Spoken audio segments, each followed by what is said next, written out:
사진 인쇄 기술이 발달하면서 신문 일면을 통째로 커다란 사진으로 덮는 그런 과감한 편집이 가능해진 건데요. 하지만 시각 중심의 경쟁이 과열되면서 결국 윤리적 논란을 부른 충격적인 사건이 터지게 됩니다.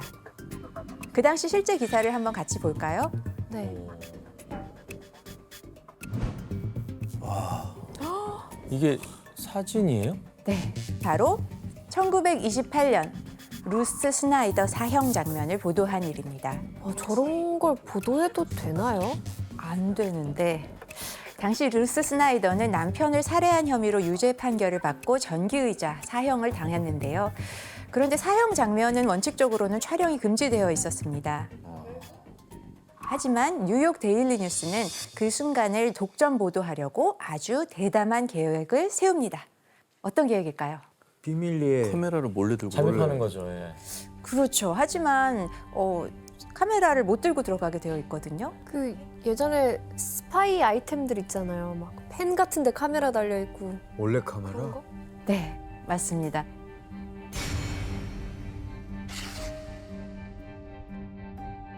몰래 카메라가 그 당시에 어떤 모습이었을지 한번 살펴볼까요?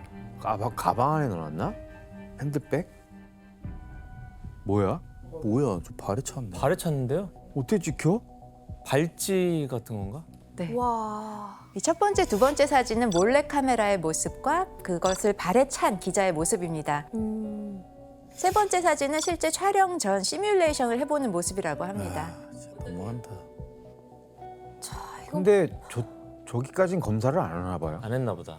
이게 옷을 입으면 발목이 옷자락에 덮여서 잘 안 보이고 딱 자리에 앉아서 촬영을 할 수 있었습니다. 와. 그래서 신문사는 외부인의 눈에 잘 띄지 않는 그런 사진 기자 톰 하워드를 시카고에서 불러들였고요.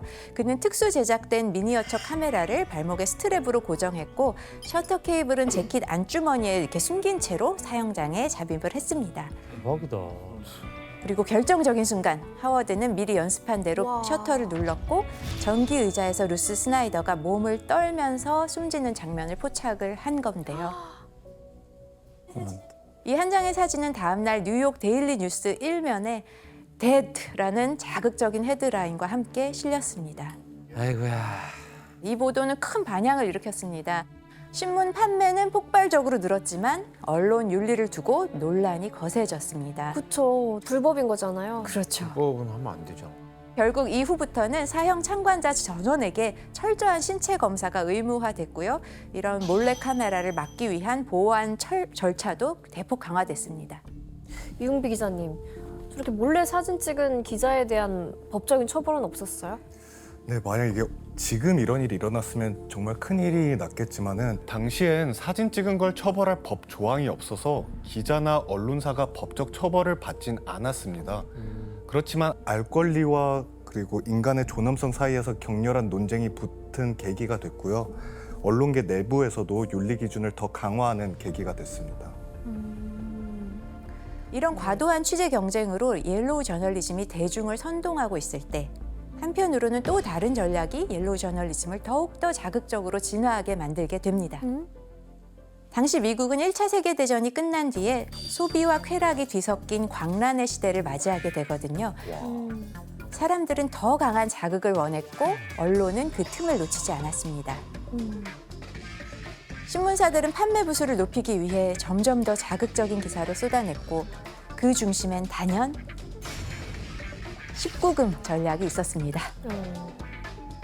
그렇다면 과연 어떤 기사들을 실었는지 사진으로 한번 확인해 볼까요? 스캔들 같은 건가? 이게 뭐예요? 소파에 누워 있는 것 같아. 웃고 있는 거 같은데? 뭐지? 네. 일면에 실린 이 기사는 남자 배우의 극단적인 선택 이유를 다룬 기사인데 정작 사진은 그와 열애 중이던 여성의 이미지를 이렇게 크게 실은 겁니다. 와. 내용과는 큰 상관도 없으면서 결국 꼭 필요하지도 않은 이런 자극적인 여성 사진을 내세워서 기사의 본질보다 시선을 끌기 위한 수단으로 사용을 한 건데요. 고준 씨, 이게 타블로이드의 경쟁이 심해질수록 이런 수위가 더 높아졌을 것 같아요. 네, 맞습니다. 타블로이드는 시간이 갈수록 더 자극적이고 저속한 방향으로 진화를 하는데요. 선정성과 충격을 무기로 삼았고 일면의 사진들의 수위는 점점 높아졌습니다.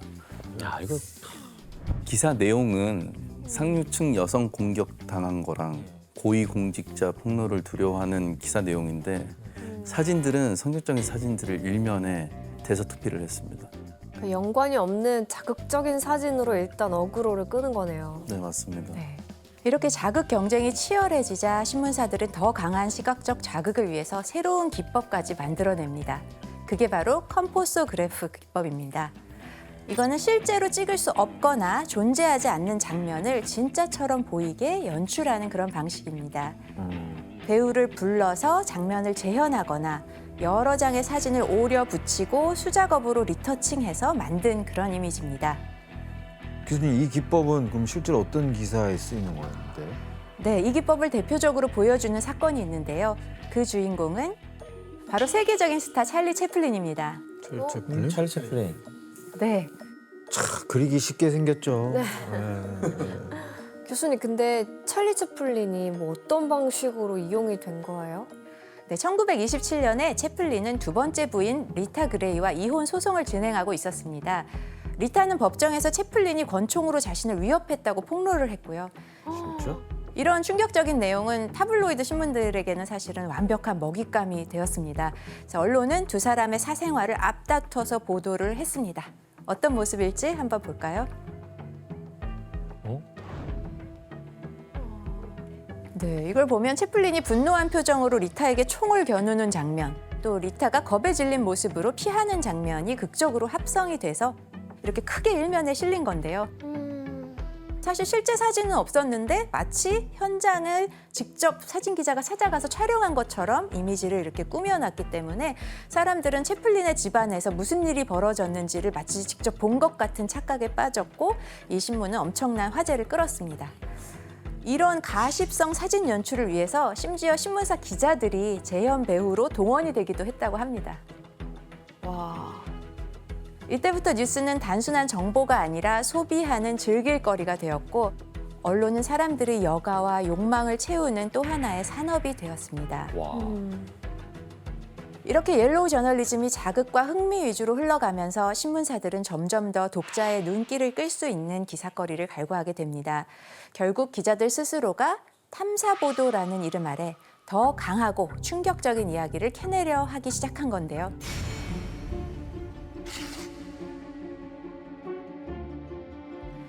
그리고 이 가짜뉴스가 개인이나 정치인을 넘어서 거대한 기업까지 흔들어 놓은 사례도 있었습니다.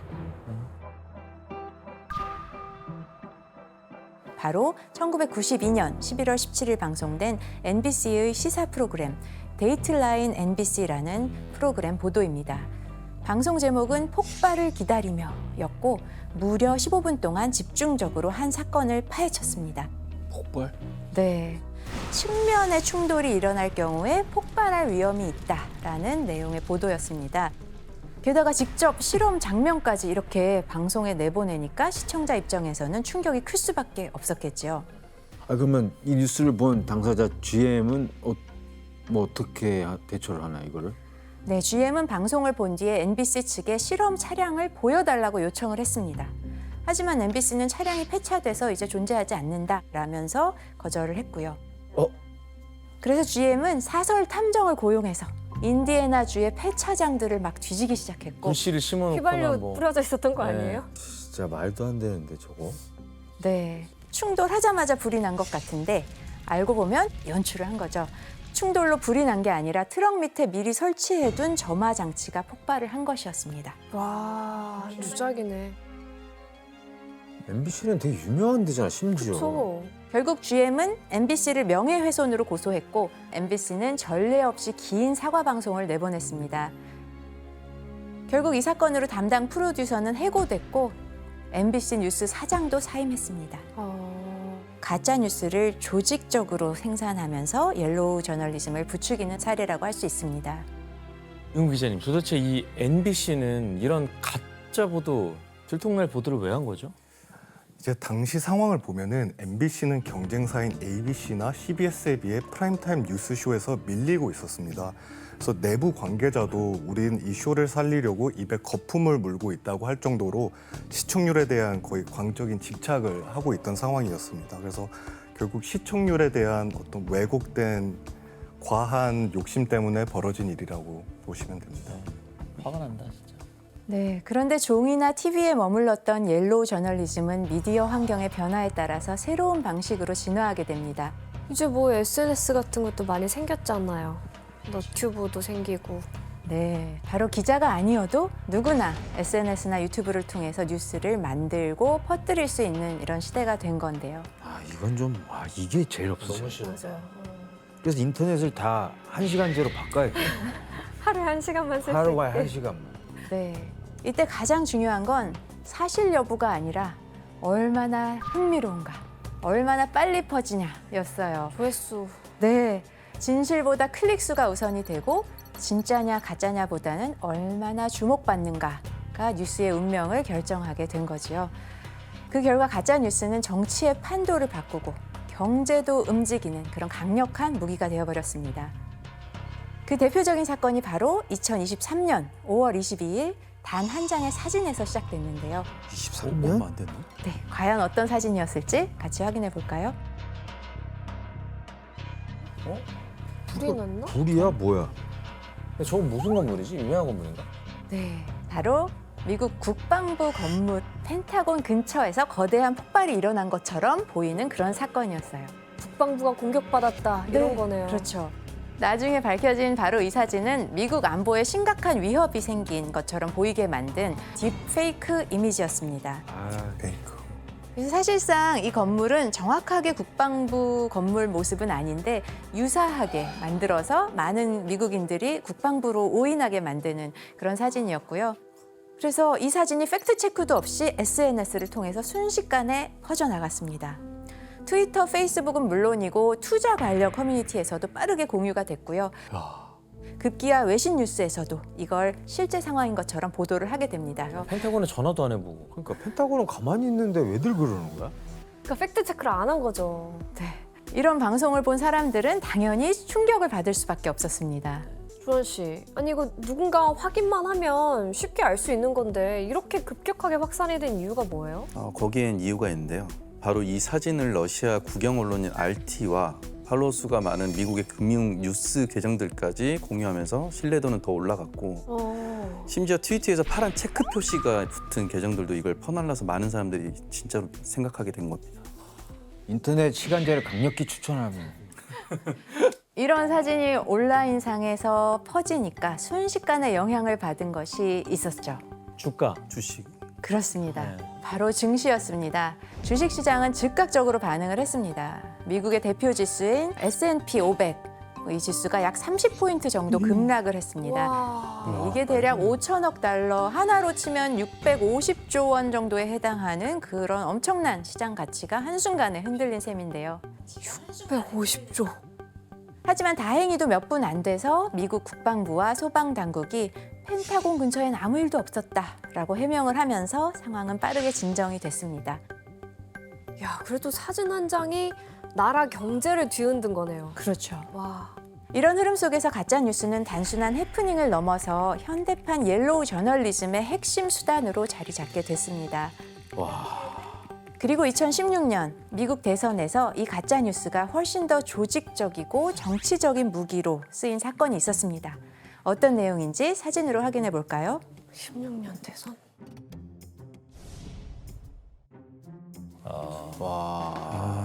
진짜 이제 교양을 하지. 그럴 리가 없는데. 네. 한 극우 가짜 뉴스 사이트가 교황이 트럼프만이 미국을 기독교 국가로 되돌릴 수 있다고 말했다라는 기사를 내보냈고 이 허위 보도가 수백만 회 이상으로 공유가 된 건데요. 이후 팩트체크 사이트와 바티칸이 곧 부인을 했지만 이미 엄청나게 공유가 되고 엄청난 여론을 형성한 후였죠. 이웅 기자님, 이 정치적 목적의 가짜 뉴스 때문에 또 이렇게 피해도 받지만 연예인도 피해를 봤다면서요? 네, 저희가 잘 아는 연예인인데 바로 톰 행크스입니다. 톰 행크스가 전자발찌를 차고 있어 소아성애 혐의로 수사를 받고 있다는 소문이 돈 건데요. 사진 보시면 어떤가요? 저쪽만 약간 좀 뭐 들어있는 것처럼 보이네요. 그냥 접힌 것 같은데요?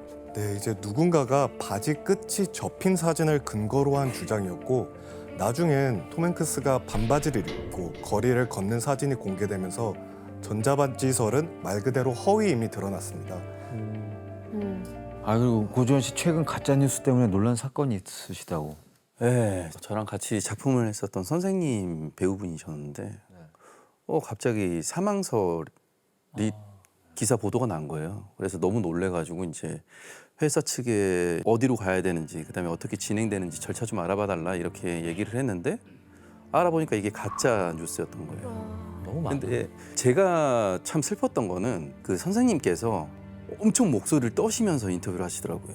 어떻게 이러한 기사를 낼 수가 있냐. 너무 슬픈 그 인터뷰 모습이었고 그리고 여러분들이 굉장히 조심하셔야 되는 게 이 유명인 사망설 관련 기사들을 클릭하시게 되면은 악성 링크에 접속하게 되는 경우들도 생깁니다. 그래서 피해를 보실 수가 있으니까 이런 기사를 내면 안 되기도 하지만 그런 기사를 걸러낼 수 있는 우리가 돼야 되는 것도 중요한 걸로 보입니다. 네. 그런데 2023년 가짜 뉴스로 인해서 세상이 또 한 번 놀라게 되는 사건이 벌어집니다.